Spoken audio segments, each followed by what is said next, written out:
आराम से बैठ जाइए, आंखें बंद कर लें और अपनी ब्रीदिंग पर फोकस कीजिए। अपने कंधे को रिलैक्स करें और लंबी सांस लें और धीरे से सांस बाहर छोड़ दें। यह प्रक्रिया 2 से 4 बार करिए। लंबी सांस लें, रुकें, सांस बाहर छोड़ दें। कैसा महसूस हुआ आपको? अच्छा ही लगा होगा। यह हवा जो आप अपने फेफड़ों में लेते हैं, यही जीवन है। एक डॉक्टर होने के नाते मैं स्वाभाविक रूप से विचार करता हूँ कि अपने शरीर के अंदर सेलुलर लेवल पर क्या चल रहा होता है। यह हवा आपके सांस के साथ नाक से होते हुए लंग्स में पहुँचती है, जिसमें ऑक्सीजन भरपूर मात्रा में होता है। यह ऑक्सीजन लंग्स के एल्वियोलाई के बारीक वॉल्स को पास करता हुआ ब्लड में पहुँचता है। यह वो हीमोग्लोबिन के साथ अटैच हो जाता है। हमारा धड़कता हुआ हृदय इस ऑक्सीजन को संपूर्ण शरीर में भेजता है।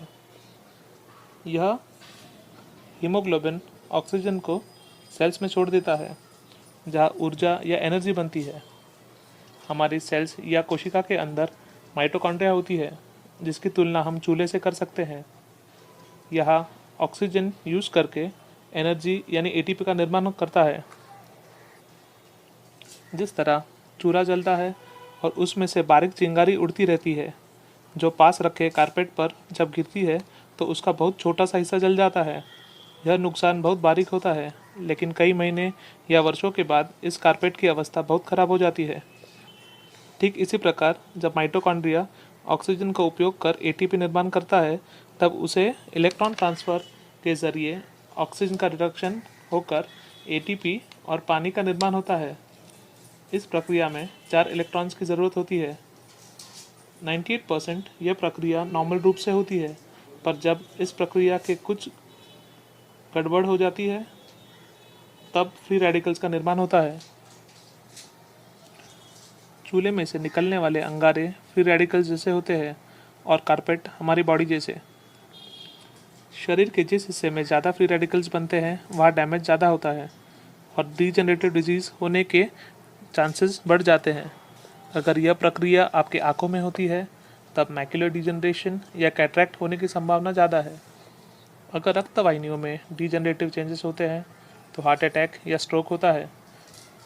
जब यह बदलाव आपके जॉइंट्स में होते हैं, तब आर्थराइटिस होता है और ब्रेन में अल्जाइमर्स या पार्किंसन जैसे डीजनरेटिव डिजीज़ देखे जा सकते हैं।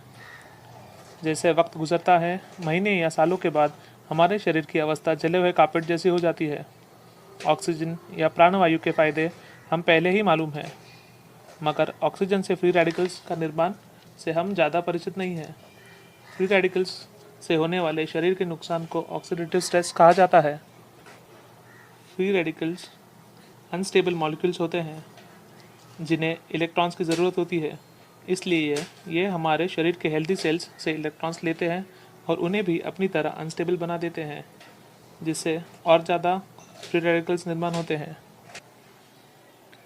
एप्पल को कट करके जब आप रखते हैं, तो उसमें होने वाला कलर चेंज या लोहे को लगने वाला जंग या फिर उम्र के साथ हमारे स्किन या त्वचा में होने वाले बदलाव, यह सब ऑक्सीडेटिव स्ट्रेस के उदाहरण हैं।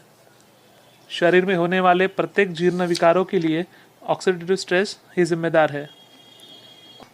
ऑक्सीडेटिव स्ट्रेस से बचने के लिए हमारे शरीर में एंटीऑक्सीडेंट्स नाम के घटक होते हैं, जो हमारे शरीर की रक्षा करते हैं। एंटीऑक्सीडेंट्स ऐसे पदार्थ हैं जो अपना एक इलेक्ट्रॉन फ्री रेडिकल्स को देते हैं और उनको बैलेंस करते हैं, साथ ही खुद भी स्टेबल रहते हैं। हमारे शरीर कुछ प्रकार के एंटीऑक्सीडेंट्स का निर्माण करता है, जैसे कि super oxide dismutase, catalase, glutathione peroxide.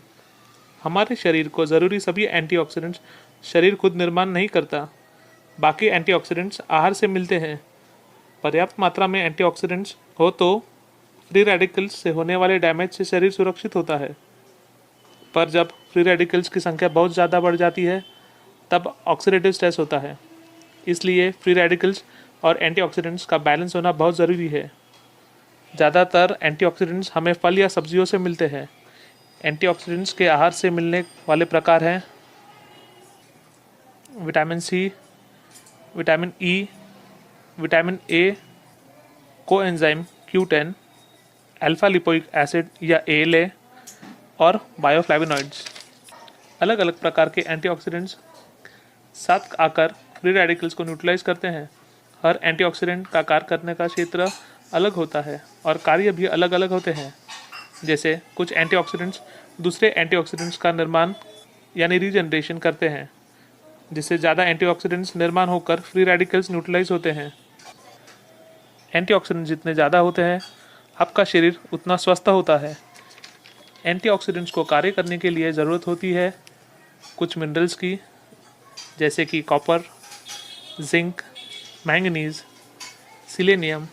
इसके साथ ज़रूरी होते हैं विटामिन बी कॉम्प्लेक्स, जैसे कि vitamin B1, vitamin B2, vitamin B6, vitamin B12 और फॉलिक एसिड।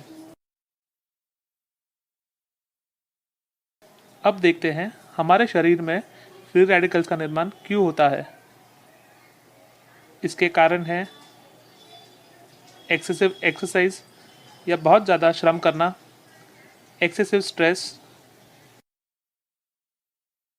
हवा में प्रदूषण, सिगरेट स्मोकिंग यानी धूम्रपान करना, pollution of food and water मतलब आहार और पानी का प्रदूषण, ultraviolet sunlight, excess use of medications and radiation, दवाइयों का बहुत ज़्यादा उपयोग और स्वकिरणों को ज़्यादा एक्सपोजर।